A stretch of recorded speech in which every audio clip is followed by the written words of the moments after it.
네, 오늘장 랭킹5 시간으로 이어나가도록 하겠습니다. 오늘도 이슈 여기서 총 정리해보시죠. 레몬리서치 김민수 대표와 지금부터 함께하겠습니다. 대표님 어서 오십시오. 안녕하십니까. 네, 오늘 랭킹 저희 5가지 뽑아봤습니다. 첫 번째는 데뷔전을 치르고 있는 그 종목 중심으로 질문을 드리도록 하겠습니다. 세비캡입니다. 자, 이 종목 중심으로 움직임을 보려고 합니다. 따상도 일단 뭐 잠깐이긴 했지만 터치가 나오기는 했고, 그리고 이쪽에 대한 관심이 좀 넓어지고 있는 것 같은데, 자, 오늘장 데뷔전을 어떻게 해석해야 될지, 그리고 2차 던지 전반에 어떠한 흐름으로 이어질지 저희가 예견을 해보면 좋을지 궁금합니다. 괜찮은 스타트라고 볼 수 있을까요, 일단은? Not 세비캠, 세비캠.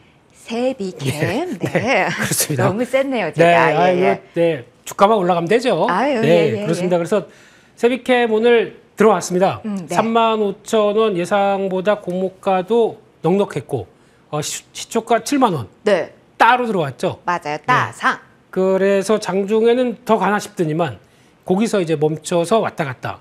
근데 지난 성일 하이텍과는 조금 다르죠. 그게 왜 그런 걸까요? 사실 더 뜨거웠던 쪽은 성일 하이텍이 아니었나 싶은데 첫날부터 뭔가 힘이 빠지면서 다음에 이슈화가 안 되는 흐름이었는데 오히려 이쪽이 더 시장이 환호하는 이유가 특별히 있을까요, 대표님?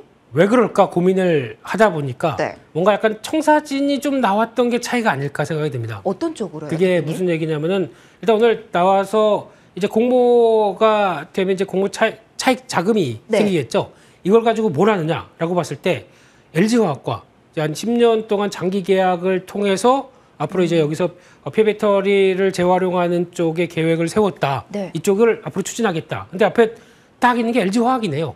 그러니까요. 앞으로 수익성이 어느 정도 보장이 됐다 이 측면으로, 그리고 또 너무 높게 공모가가 형성이 안 됐다라는 의견도 함께 버무려졌을까요? 그렇죠. 이제 그 정도로 되게 되면 물론 다 계획이 있구나라고 생각하면서 거기서 나오는 변화가 조금 더 강했다고 보여지다 보니까 첫날에 성일하이텍과는 조금 차이가 있게 좀 움직이지 않나라는 생각으로 어렴풋이 드는데 근데 중요한 거는 이게 그러니까 뭐 증설도 이제 한 3배 정도 더 한다라고 하게 되면 장기 계획의 변화, 특히 마찬가지입니다. 지금 성일하이텍도 그렇고 세비캠도 그렇고 실적이 영업이익률 높은 흐름들, 뭐 회수율 90%대 다 이렇게 들어가게 되면 상당히 긍정적인 건 맞는데, 이제 중요한 거는 그때 성일하이텍도 말씀드렸지만은 이게 당장 그래서 지금 올해 같은 경우도 이번에 흑자전환에서 30억대로 영업이익이 나오기 시작했죠. 그러면 곱하기 4 하게 되면 한 많아봐야 150억.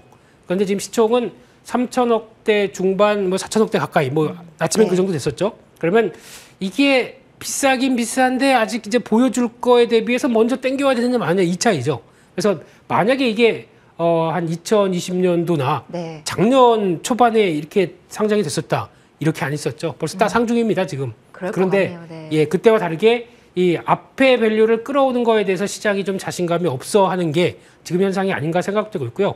그러면 이제 똑같습니다. 결국에는 폐배터리 당연히 앞으로 와야 될 상황이고, 그러다가 세비캠은 그것도 하나 있습니다. 태양 전지. 이 사업까지. 이것도 재활용이 되는 전지인가요? 재활용은 안 되는데요. 이거를 잘 안전하게 그 환경 오해 없이 처리하는 걸 한 2028년부터 본격적으로 회수기가 들어올 때 사업을 한다고 얘기는 했습니다. 근데 이거 우리나라에서 아직 폐태양광 처리해서 뭔가 근데 이게 돈이 될지 안 될지 모르겠습니다.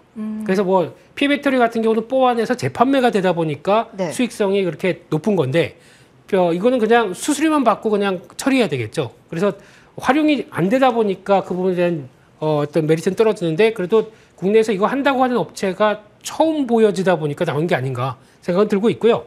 그래서 결론은 지금 약간 비싸지만 그래도 보여줄 수 있는 미래와 함께 성장의 흐름들 확인되는 게 중요할 것 같고요. 또 하나 지금 IPO 첫날입니다. 맞아요. 이런 때 무리하고 싶지는 않은 게 가장 중요하지 않을까 싶고요. 그러면 이제 또 조금 있으면 보유에서 풀릴 때마다 그때 또 출렁임이 나올 수가 있기 때문에 그걸 보고 대응하자라고 하게 되면 처음에 무리하시면 안 될 것 같습니다.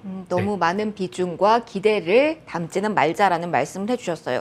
근데 오늘 폐배터리 관련주가 뭐 일제 약하거나 강한 게 아니라 약간 각계 전투거든요.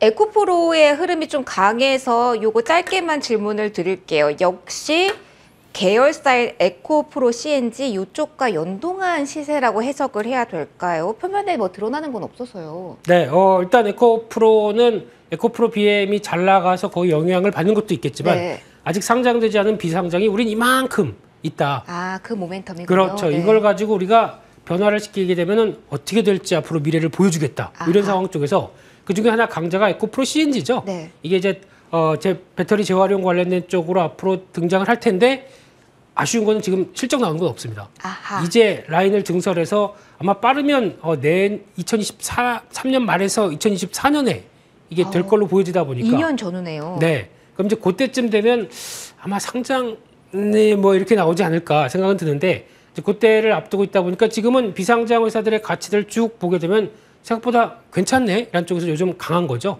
거기다가 지금 에코프로 같은 경우는 또 에코프로 BM 매각 얘기도 솔솔 나옵니다. 아하. 네. 이게 지금 증설을 하고 투자하려면 돈이 많이 드는데 네. 이거 그냥 되겠느냐. 그래서 지금 아마 사모펀드나 어디서 지금 자꾸 괜찮겠어? 우리 돈 대줄게. 지분 좀 넘겨. 뭐 이런 식으로 나오다 보니까 네네. 그렇게 되면 이 평가에 대한 가치가 에코프로가 재평가되는 과정이겠죠.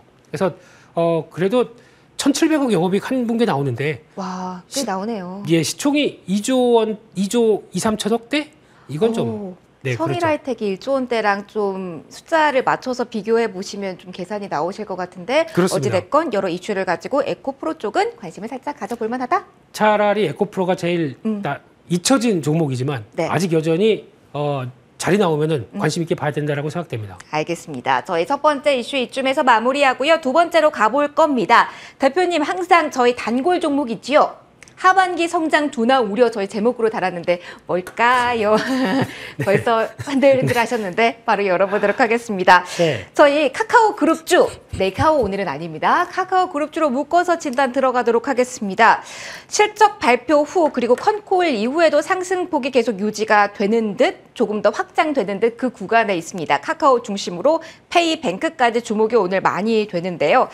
어떻습니까? 일단 기대감은 반영하는 거라고 하기에는 조금 미심쩍은 부분이 많긴 한데요. 낙폭과대 이상입니까? 실적과 함께 지금의 흐름 어떻게 보시는지 궁금하네요. 네, 자 드디어 15번째. 네, 내일도 15번째 카카오. 네. 네. 지금까지 15번 동안 반복적으로 했던 얘기가 근데 오늘은 약간 자회사 이런 그렇습니다. 느낌도, 네. 예, 그래서 일단 기다려보자. 아하. 네, 이 정도까지 하락했는데 뭐 거기다 뭐 액션 취하지 말고 좀 기다렸다가 반응 보자라고 하면서 이제 실적 발표하고 거기서 나왔던 건 솔직히 별거 없습니다. 실적에 대해서는 네. 이번에 컨퍼런스 콜 쭉 보다 보니까 느껴지는 거는 일단 예상치보다 실적 요만큼 좀 덜 나왔습니다. 근데 워낙 뭐 그래도 작년 대비해서는 성장한다는 건 확인이 됐는데 네. 시장에 어떤 뭐 서프라이즈한 거 안 나왔고요. 게다가 3분기 때 매출 줄 수 있다라고 얘기합니다. 하향 쪽에 대해서 네, 얘기를 네. 하고 있죠. 왜냐하면은 약간 아직까지는 비중이 내수 쪽이다 보니까 그런데 대표님께서 요게 나와야지 카카오 주가가 움직일 것이다라고 강조해 주셨던 키워드가 해외 진출이거든요. 네. 그 키워드가 오늘 나왔어요. 조금 더 강조해서 의미를 두기는 조금 힘들까요? 나온 거보다도 네. 나와서 우리 이제 구초가 이제 해외 쪽에서 이렇게 올라가는 게 보입니다. 보이시죠? 그래야 좀 더 강할 것 같은데 네. 이제 그 전단계라고 봐야 될 것 같고요. 근데 지금 카카오가 이렇게 강하게 움직이는 거는 일단 요즘 시장 분위기 같습니다. 약간 미국도 그렇고 IT 기술주 네. 다시 부각받고 있는 국면들이고요. 한국도 금리가 올랐음에도 한국의 금리죠. 그러니까 어제도 금리 상승세 이어졌음에도 불구하고 그에 그냥 금리와 상관없이 성장주들이 움직인다. 네. 그거는 많이 빠졌던 거에 대한 어떤 회복세에 초점을 맞춰야 될 것 같죠. 그래서 요즘 뭐 엔터, 게임, 네. 바이오 이런 쪽도 다 어떻게 보면 많이 하락했다 돌아오는 과정 쪽에서의 변화다라고 봐야 될 것 같고요. 또 하나 오늘 컨퍼런스 콜에서 밝혔던 걸 보게 되면 오픈 채팅이죠. 네. 처음엔 전 이거 왜 하나 싶었습니다. 근데 이게 해외 진출을 하기 위한 뭔가의 물밑 작업이었을까요? 네, 모르는 사람한테서 막 채팅 오고 이런 거에 대해서 약간 좀 제가 저도 약간 당황스럽고 제가 아닌 다른 이미지를 포장할 수 있다는 거에 좀 낯설긴 했거든요, 저는. 근데 이게 모멘텀이 될까요? 그럼 그 채팅방마다 다 푸사 다르신 거죠? 네. 네.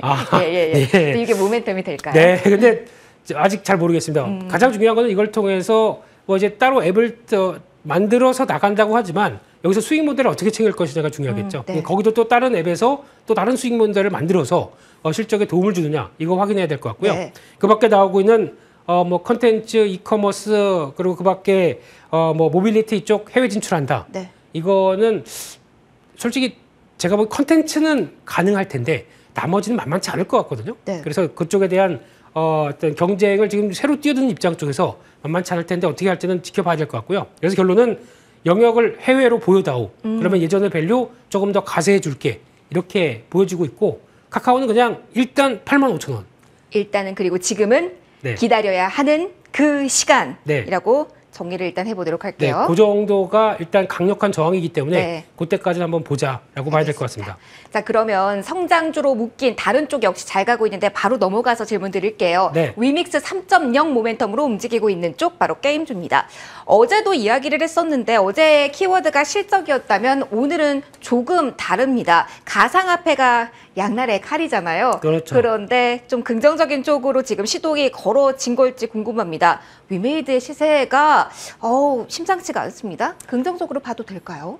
이게 그때마다 다르죠? 예, 그래서 춤을 추고 있다는 표현이 많이 나오는데 네. 어렵습니다. 네. 이번에 실적 발표 좀 엉망이었고요. 네, 영업 적자 그렇게까지 300억대까지 나올 줄은 몰랐다 이런 분위기. 네. 예. 그리고 그 전에 우리 위믹스 3.0 이렇게 간다라고 쇼케이스 했을 때도 그게 뭐? 그때 당시에 비트코인 가격이 19,000달러? 뭐 여기서 18 거기서 왔다 갔다 했을 때고. 역시 가상화폐 가격에 연동된 흐름이라고밖에 볼 수가 없을까요? 제대로 된 모멘텀이 아니라. 아무래도 그래야 되겠죠. 거기다가 네. 또 한숨 돌리고 가상화폐 가격도 이제 반등하다 보니까 너무 빠진 거 아니야? 이런 쪽에서 네. 매수세가 들어온다고 봐야 될 것 같고요. 그리고 또 아까 오다 보니까 위메이드 맥스는 이번에 또 에코님 좋아하시는 그 게임, 그 뭐 이렇게 퍼즐 게임 하나가 있습니다. 뭐 아쿠아 무슨 게임이 저는 게임 좋아하지 않는데 다른 분과 헷갈리시는 것 같습니다. 좀 하시라고요. 예, 이런 거 알겠습니다. 캐주얼 게임이니까 같이 하시다 보면 퍼즐 같은 거? 네, 예. 그거 업체가 어느 업체인가요? 그게 위메이드 맥스의 자회사라고 네. 하더라고요. 그게 또 뭐 다운로드 수 200만인가 또 넘어갔다 그러면서 그때 주가가 오르면 이유가 달립니다. 맞아요. 네. 어떤 때는 200만이 뭐 많은 숫자야라고 하다가 이제는 또 가뜩이나 모멘텀 없으면 또 그런 것도 갖다 붙이고 그런 상황들인데 네. 일단 중심을 가져야 될 것 같습니다.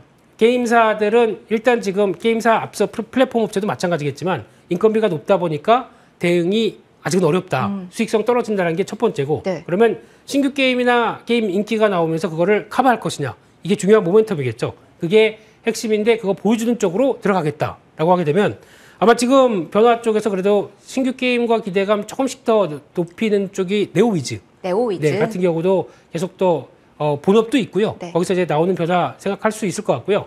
또 하나 컴투스죠. 예, 이쪽까지 이제 조만간 서머너즈가 나온다. 그런 네. 분위기를 한번 좀 관심 있게 보자 이렇게 말씀드리겠습니다. 아까 말씀해 주셨던 그 게임 아쿠아팡. 그거 아쿠아팡. 네, 네. 한번 보도록 하겠습니다. 왜 팡자가 생각이 안 났을까요? 그 유명한 네, 유명한 그 시리즈. 팡 시리즈. 예, 맞아. 저 옛날에 네. 많이 했었어요. 네. 다음 이슈 넘어가 보도록 하겠습니다. 오전에 이슈화됐던 것, 바로 오후장에 어떤 대응이 필요할지 질문 드려보도록 할게요. 짧게만 보도록 하겠습니다. 시멘트 가격 인상 이슈가 올해 두 번째로 나왔습니다. 네. 연결해서 시멘트 건설 좀 봐야 될 것 같은데 역시 짧게만 움직임이 나왔고 힘은 역시 약한데요. 이렇다면 어떻게 해석을 하고 지금 자리 판단하는 게 좋을까요? 궁금합니다. 이럴 때 좀 어렵네요. 네, 장중에 움직이다가 꺾이고, 네. 2월 달에 가격 인상, 또 7개월 만에 또 가격 인상. 이러다 보니까 가격은 올립니다. 맞아요. 근데 업황이 좋으면 가격 인상에도 불구하고 큐가 살아있겠죠.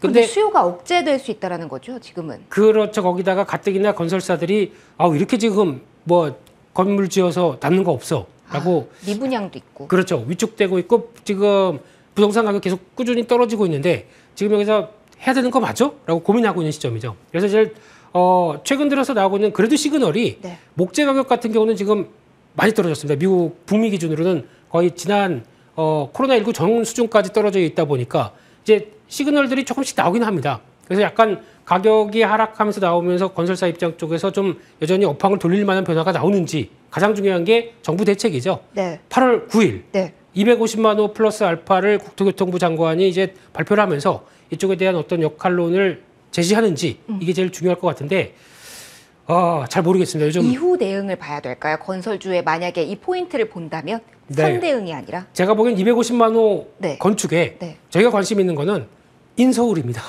위치가 중요하다는 네, 거군요. 인서울 네. 쪽에 공급을 얼마큼 할 것이냐. 네. 그러면 아예 재건축 재개발까지 확 들어올 것이냐라고 하게 되면 그때는 획기적인 거죠. 그러면은 네. 만약에 그걸 가정한다고 본다면 건설주에 대한 관심은 시멘트가 아니라 오히려 가질만 할까요? 그때는 건설주 변화가 나올 겁니다. 네. 근데 아닐 것 같아요. 아. 그게 이제 그러다 보니까 네. 자꾸 그러면 아니 있는 데만 계속 뭐 이렇게 해야 되느냐 이런 얘기가 나오다 보니까 그래서 아마 이 부분은 좀 더 체크를 해야 될 것 같고요. 그래도 만약에 가능성을 보게 되면 역시 인선 ENT 같은 경우는 이게 홍수 이후에 뭐 폐기물 관련주로 묶인 종목 맞나요? 네, 건설 폐기물 쪽이 매출의 거의 한 70% 차지합니다. 근데 이번에 또 지금 증설을 하더라고요. 네. 그쪽까지 하반기까지 나온다 그러면 영역은 더 클 것 같다라는 쪽에서 봐야 될 것 같습니다. 알겠습니다. 저 이제 마지막 키워드로 넘어가겠습니다. 제약바이오 학회 임상 모멘텀 가지고 움직이는데 어떻게 무게를 해석할 수 있을까요? 핵심을 콕콕 집어주세요. 이 분위기가 강하거든요. 근데 화력이 어디까지 이어질지 지금 2차 전지와 같이 같은 노선을 타고 있어서 공약을 해도 되는지 조금 어렵습니다. 어떻게 보시나요? 네, 지금 기조로 보게 되면은 제약바이오 그래도 지금 그때 다 움직이는 것보다 네. 어떤 개별적인 성격으로 움직이는 게 많죠. 보다 보니까 뭐 HLB도 그렇고 그럼 임상이나 뭐 학회 뭐 아니면 긍정적으로 되고 있다라는 진행 상황 이런 게 핵심이란 말씀이시죠? 그렇죠. 개별로 봐야 되겠죠. 네. 그래서 지금 같은 경우도 뭐 이제 8월 달부터 학회 이제 쭉 나오는데 네. 이게 과거와 다르게 오프라인 학회죠. 그러면 그동안 한 2년 동안 못 봤던 분들 네. 이제 보니까 자리도 바뀌었어요. 갑자기 팀장인데 부사장으로 올라갔어요. 그럼 무언가 모멘텀을 서로 교환할 만한 그런 자리가 되고 영업해야죠. 그렇죠. 영업 드리고 영업해야죠. 알겠습니다. 네. 네. 우리 그 사이에 이렇게까지 발전했습니다. 네, 뭐 이러면서 영업할 네. 거면 이제 기대감이 좀 불러일으키는 거고. 네. 게다가 또 어제 모더나 미국에서 주가가 급등했죠. 강했어요. 네, 실적도 실적이지만 자사주 매입한다. 그리고 또 지금 최근 들어서 코로나19 기간 동안에 좀 대박난 회사들이 많죠. 네. 돈 많이 벌었습니다. M&A. 그렇죠. 이런 회사들의 M&A나 신규 사업 투자 이런 쪽으로 나오게 되면 약간 또 제약바이오에 활기를 넣을 수가 있기 때문에 바라보시되 이거는 쉽게 말씀드리면 해당되는 업체 쪽으로만 들어갑니다. 그래서 그런 업체들의 변화들 계속 체크하자라고 봐야 될 것 같은데 그러면 거기서 이제 뭐 여러 가지 회사들 다 보는데 하나 눈길이 가는 회사가 있습니다. 어떤 회사 보세요? 최근에 예전에도 뭐 그 필러 보톡스 얘기할 때 한번 잠깐 언급드렸던 회사인데 네. 언제 이만큼 올라왔네요? 제약바이오가 올라갈 땐 그 탄성이 정말 대단한 것 같아요. 네, 휴메딕스라는 회사가 있는데 예. 이 회사- 관절염 쪽? 예, 관절염? 이 관절염 그리고 또 필러 이쪽에서 꾸준하게 다 뭐 매번 뭐 그 메디톡스나 뭐 휴젤이나 대웅제나 싸울 때 네. 조용하게 가고 있던 길을 간 회사. 그럼 이거는- 오히려 이거에 따른 수혜도 얻을 수 있겠네요. 그럴 것 같습니다. 그래서 꾸준하게 업황 끌어가고 있는 회사는 계속 안정적인 것 같습니다. 네. 그래서 계속 주의 깊게 보자 이렇게 말씀드리겠습니다. 알겠습니다. 휴메딕스 관심 가져보자라는 말씀까지 해주셨고요. 저희 5개 키워드 분석 끝났습니다. 이제 원픽의 시간이 다가왔습니다. 여러 가지 저희가 봤어요. 오늘 유난히 종목들 수 많았던 것 같은데 어느 종목 오늘 픽 해주셨을까요? 네, 조금 리스키하지만 네. 사람들이 관심 없는 쪽에서 항상 움직일 때가 진정한 시세가 나올 수 있다. 그러면은 지금 소외받고 있을 때가 매수의 기회다. 네, 여기서 소외받는 거 뭐 있죠? 소외는 여기요. 네, 요기요는 주문. 네 번째로. 네 번째요. 네. 그래서 거기서 보게 되면 인선 ENT 말씀드렸는데, 이제 요즘 코인텍도 그렇고 인선 ENT도 그렇고 약간 변화가 나오기 시작하는 것 같습니다. 네. 이런 쪽에서 어차피 지을 데 없고 처리장 지을 데 없는데 거기서 그래도 증설에서 나온 효과를 기대한다라고 되면 장기 성장은 큰 변화가 없을 것이다라고 바라보면서 지금 가격대 한 9,000원대 전후 나쁘지 않은 것 같고요. 네. 한 1,500원대 정도까지 바라보시면서 순저가는 한 8,300원대 대응한 전략으로 포인트를 맞추겠습니다. 알겠습니다. 포인트까지 콕콕 집어주셨습니다. 지금까지 레몬리서치 김민수 대표와 이 시간 함께 하셨습니다. 대표님 고맙습니다. 감사합니다.